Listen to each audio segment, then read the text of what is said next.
नमस्कार, आर्या न्यूज में आप सभी का स्वागत है। मैं हूं आपके साथ प्रियंका तिवारी। बिजनौर पहुंचे भारतीय किसान यूनियन के राष्ट्रीय प्रवक्ता राकेश टिकैत गुलदार के हमलों से मरे किसानों के परिजनों से मिले और उनका हालचाल जाना और किसानों की समस्याएं भी सुनी। दरअसल जनपद बिजनौर में गुलदार 5 लोगों को अपना शिकार बना चुका है। वहीं इस दौरान राकेश टिकैत ने बीजेपी सरकार पर निशाना साधा और कहा कि सरकार तानाशाही रवैया अपना रही। गुलदार के हमले से आधा दर्जन किसान परिवार के सदस्यों की मौत हो चुकी है और ना ही तो सरकार ने अभी तक किसानों के परिजनों को मुआवजा दिया और ना ही अभी तक गुलदार को नरभक्षी घोषित किया है। दुखद घटना है ये जी, क्योंकि वो तो जंगली जानवर है। उसका अगर जन्म यहाँ पे हो गया तो उसका तो जंगल यही है। ठीक है, उसको तो नहीं पता कि नेचुरल फॉरेस्ट भी कोई चीज़ होती है। उसके लिए तो यही हुआ है। उसको सरलता से शिकार किसान मिलता है, उसी पे वो हमला करते हैं। तो इस पर तो जाल डाल के करके पूरा प्रोग्राम चला के गांव वाले भी सहयोग करें और वन विभाग भी सहयोग करें, उनको पकड़ के और दूर जंगलों में उसको छोड़ा जाए। यही उनका इलाज है। दतिया जिले में दिन दहाड़े 2 हत्या हुई, जिसमें आरोपियों की तलाश लगातार पुलिस कर रही है। बताते चले कि मध्य प्रदेश के दतिया में अलग अलग जगहों पर एक ही दिन में 2 लोगों की हत्या से सनसनी फैल गई है। एक घटना में आरोपी अज्ञात है, जबकि दोपहर बाद लाहार रोड पर हुई घटना में आरोपी नामजद है। पुलिस का कहना है कि जल्द ही आरोपियों को पकड़ लिया जाएगा।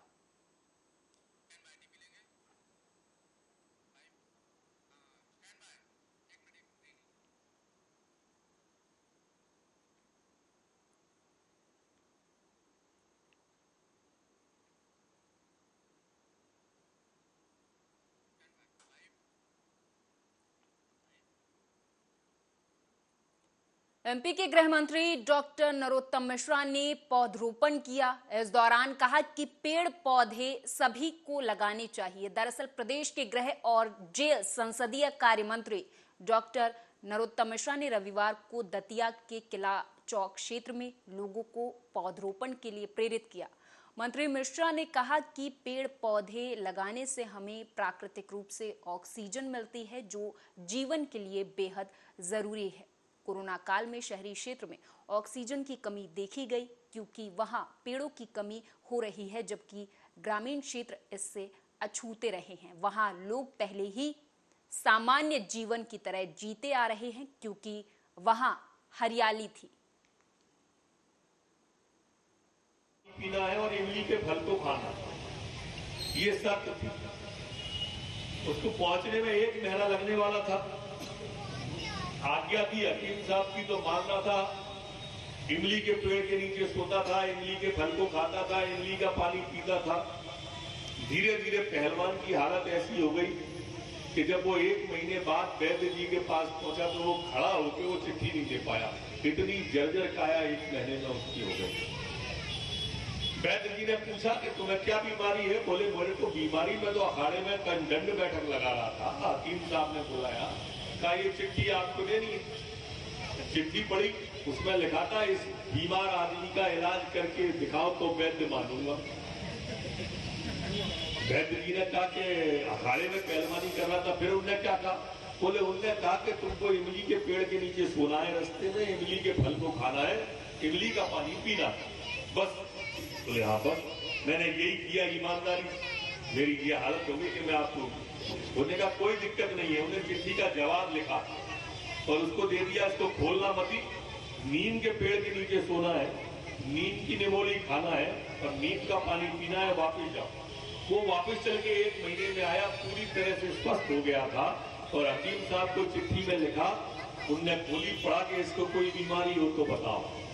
ये पेड़ों के महत्व के बारे में हमारे यहाँ कहावत है।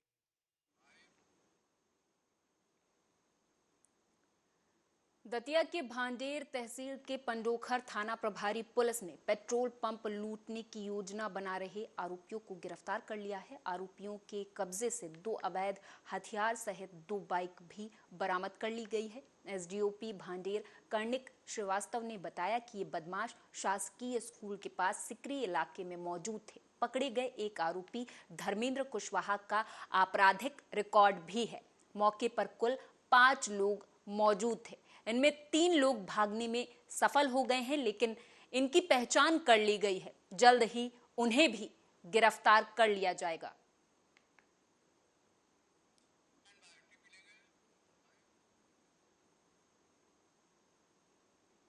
इंदौर के राउ थाना क्षेत्र के ट्रेजर फैंटेसी में 2 आदिवासी युवकों की पिटाई का सनसनीखेज मामला सामने आया। फिलहाल इस पूरे मामले में वीडियो वायरल होने के बाद पुलिस ने एक्शन दिखाते हुए मारपीट करने वालों के खिलाफ सख्त कार्रवाई करते हुए मारपीट करने वाले 3 आरोपियों को गिरफ्तार कर लिया है।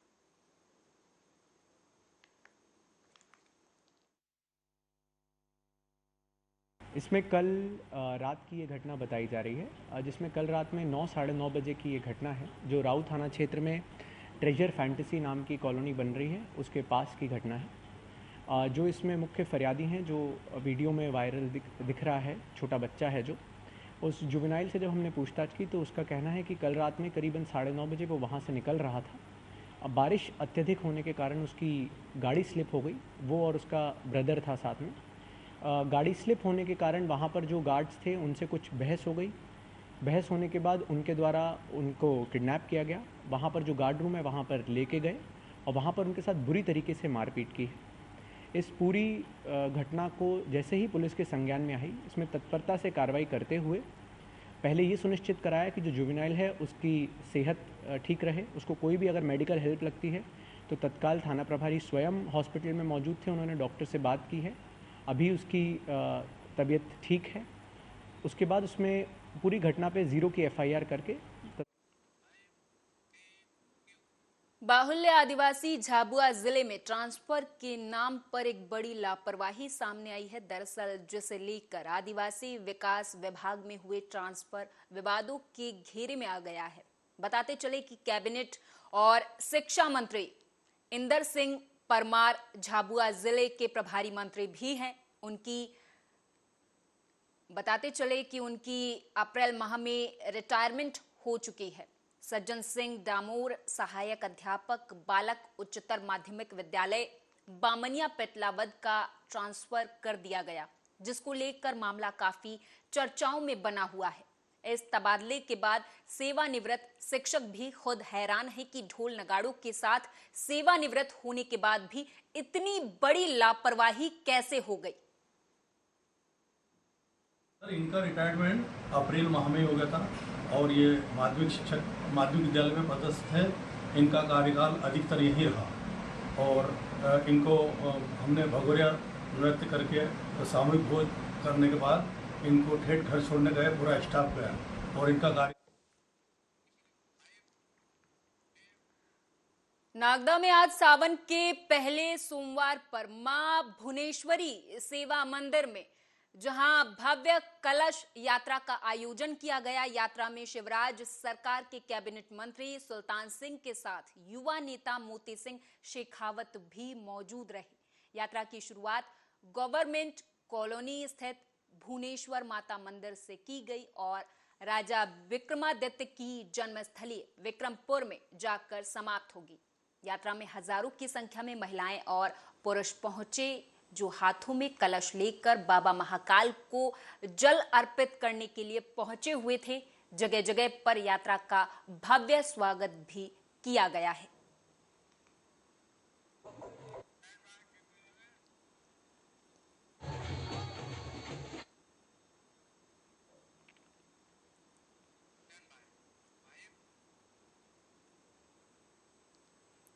नागदा विधायक दिलीप सिंह गुर्जर ने प्रेस कॉन्फ्रेंस की और पूर्व विधायक दिलीप सिंह शेखावत और बीजेपी पर निशाना साधते हुए कहा कि पूर्व विधायक दिलीप सिंह शेखावत और मुख्यमंत्री जी बड़ी बड़ी बातें किया करते हैं। 2012 में जब विधानसभा चुनाव के प्रचार के दौरान मुख्यमंत्री शिवराज सिंह चौहान नागदा आए थे और उन्होंने मंच से घोषणा की थी, आप सभी नागदा की जनता नागदा को बीजेपी विधायक के रूप में दे, इसके बाद हम नागदा को जिला बना देंगे। और नागदा की जनता ने मुख्यमंत्री की बातों पर भरोसा भी किया, बीजेपी का विधायक दिया, लेकिन उसके बाद भी नागदा को जिला बनाने की कोई पहल नहीं की गई।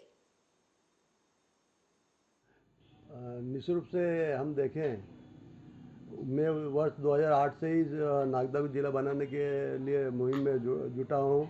ये हमारी सोच है, विचारधारा है कि हम किस प्रकार क्षेत्र की जनता को उन्नति विकास के राह में ले जाएं।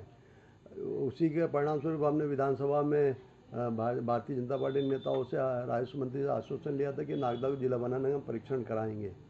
और भारतीय जनता पार्टी की स्पष्ट हो जाता है कि भारतीय जनता पार्टी नागदा को जिला नहीं बनाना चाहती।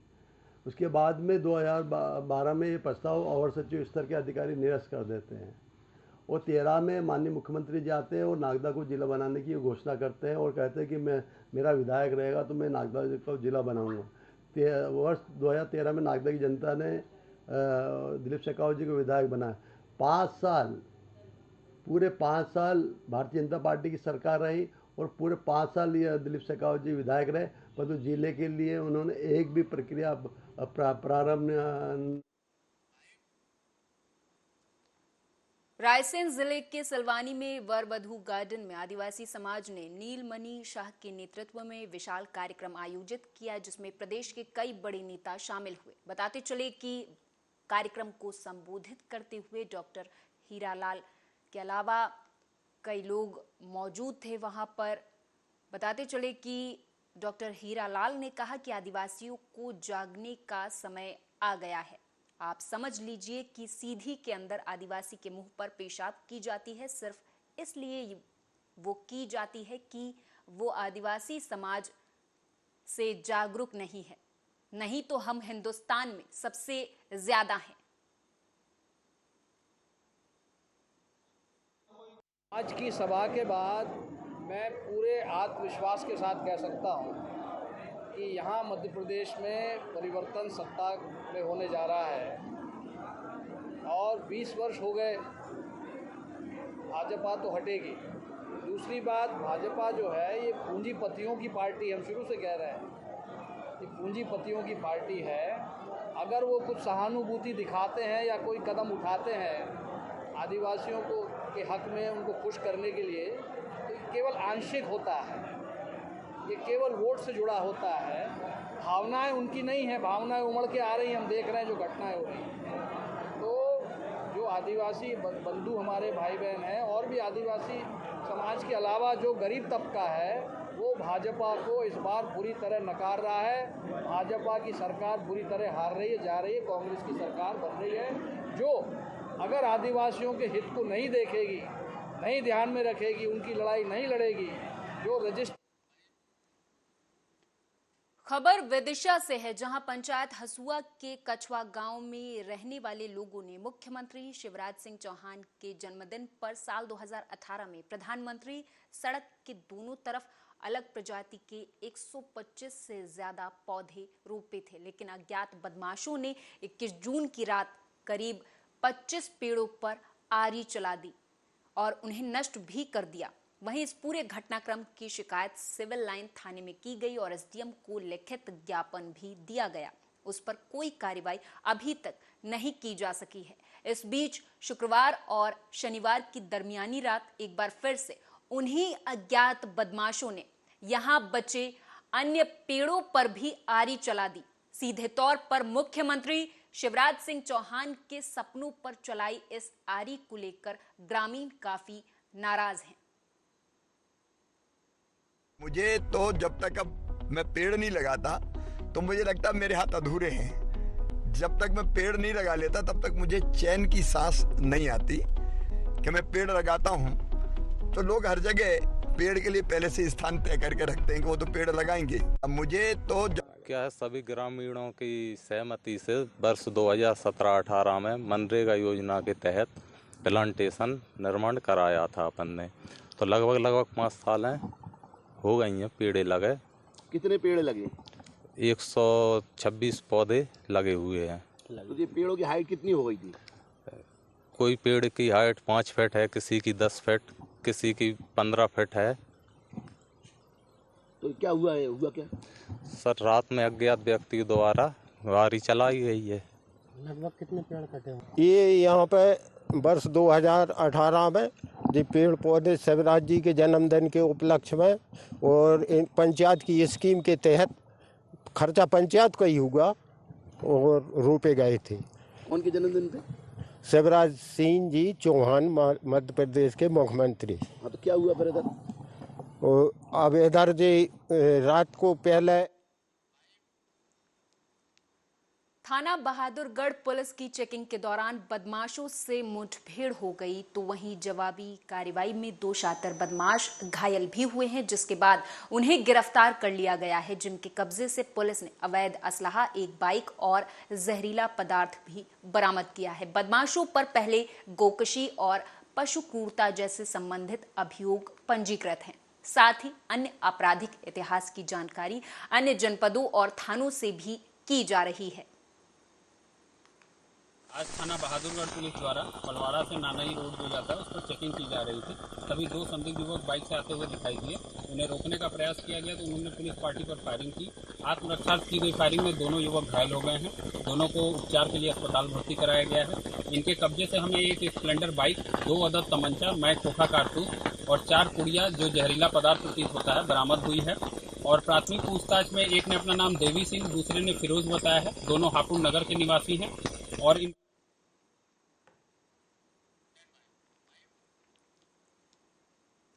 हरियाणा में आम आदमी पार्टी ने बिजली आंदोलन शुरू कर दिया है। रविवार को दिल्ली के मुख्यमंत्री और पार्टी के राष्ट्रीय संयोजक अरविंद केजरीवाल ने पंजाब के सीएम भगवंत मान के साथ पंचकुला में इसकी शुरुआत कर दी। इस मौके पर केजरीवाल ने कहा कि पंजाब और दिल्ली में फ्री बिजली मिल रही है तो हरियाणा के लोगों को भी इसका लाभ मिलना चाहिए। आप भी सुने।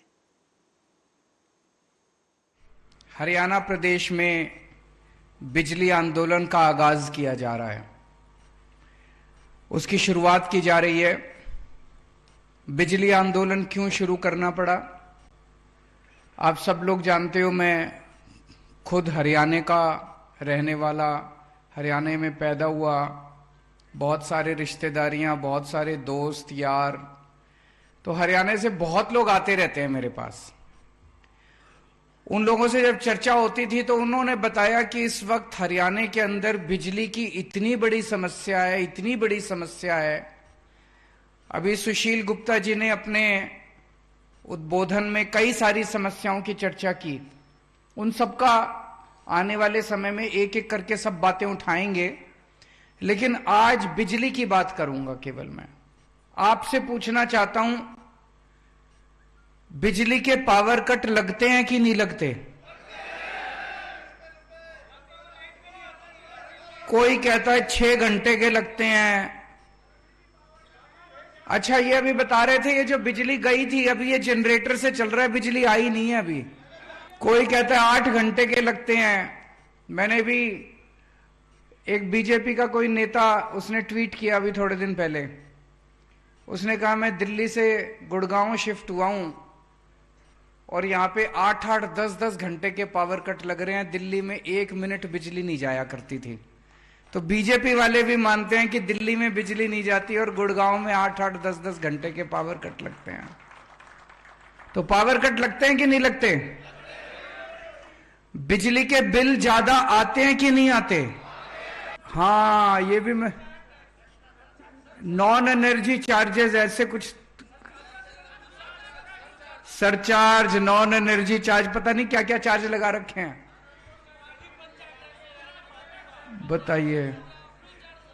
तो बिजली के बिल, मेरे को कोई बता रहा था 200 यूनिट बिजली अगर खपत करो तो 1200-1300 रुपए का बिल आता है।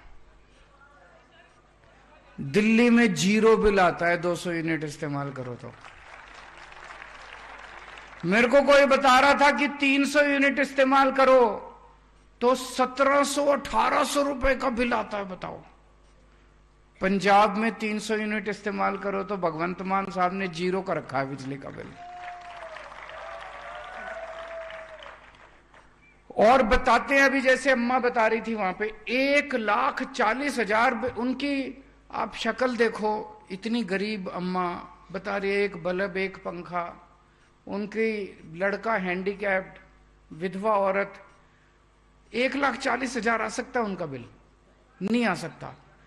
ऐसा लोगों के इतने गलत बिल बना रखे हैं, इतने गलत बिल बना रखे हैं इन्होंने कि लोग चक्कर काट रहे हैं, लोगों की चप्पलें घिस गई, जूते घिस गए, बिजली दफ्तर के चक्कर काट काट के। गलत तो नहीं कह रहा भाई साहब? और गलत बिल भेज देंगे, उसको ठीक नहीं करेंगे, और जब ठीक नहीं करेंगे कहेंगे भरो, और भर सकते नहीं हम, फिर आके बिजली का कनेक्शन काट के चले जाएंगे। है तो होता कि नहीं होता? फिर आपका आके बिजली का कनेक्शन काट के चले जाएंगे, बिजली बिना गुजारा नहीं है। जब वो कनेक्शन काट के जाते हैं तो फिर चोरी से एक तार डालनी पड़ती है, फिर चोरी का केस बना देते हैं। होता है कि नहीं होता ऐसे? यही मेरे को सबने बताया, जितने लोग मेरे पास आए बोले जी बहुत बुरा हाल कर रखा है। और फिर गांव के अंदर कभी किसी के घर पे रात को सवेरे 4 बजे रेड मार देंगे, किसी के घर पे। करते हैं कि नहीं करते? 4 बजे सवेरे रेड मार देंगे, रात को 12 बजे रेड मार देंगे। महिलाएं होती है घर के अंदर, उनके साथ बदतमीजी करते हैं। गांव वाले अगर इकट्ठे हो जाएं तो उसके ऊपर केस बना देते हैं, 4 केस बना देते हैं। मध्य प्रदेश में विधानसभा चुनाव होने में कुछ ही समय का वक्त रह गया है। चुनाव जैसे जैसे नजदीक आ रहा है, राजनीतिक पार्टी उतनी ही तेजी से सक्रिय हो गई हैं और अब राजनीतिक बयानबाजी का दौर भी शुरू हो गया है। ऐसे ही सीहोर जिले के किसान कांग्रेस अध्यक्ष रघुवीर सिंह दांगी ने भी बीजेपी सरकार पर इस दौरान तीखा हमला बोला।